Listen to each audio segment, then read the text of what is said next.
We heard recently about the possibility of a return to infection with coronavirus again. But what does this mean, and is it the same effect as the first? Scientists believe that the period of immunity from the virus ranges between 8 to 9 months, and after that there is a low chance of infection again, although infection with the coronavirus a second time is very common. Scientists are working hard to determine the actual duration of immunity acquired after recovery from the virus. Reports about a second coronavirus infection were not supported by genetic sequences of the virus in the past, which reduces their validity, but the second infection is expected, and there is no need for concern.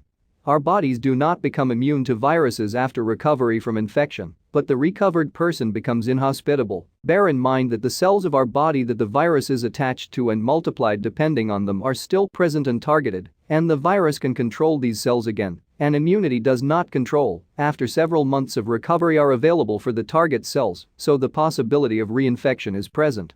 There are 3 possibilities for a second infection with a virus for people who have recovered. The first possibility is that the symptoms are more severe and the patient's condition worsens, and the second possibility is that the patient suffers the same symptoms that he suffered in the first infection, and the third possibility is that the symptoms significantly lessen or disappear completely.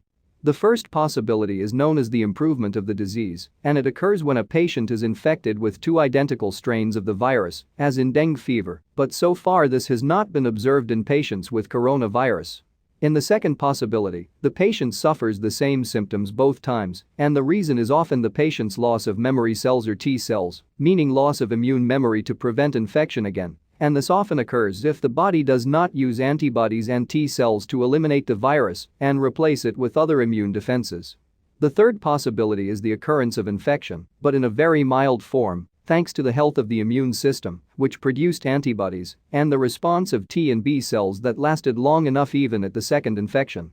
This is the significance of the effectiveness and duration of herd immunity, which depends on the world's access to the largest number of recovered and immune from infection with the virus again. And this is what will protect the vulnerable, so vaccination against disease is of great importance to stimulate the immune response in the long term.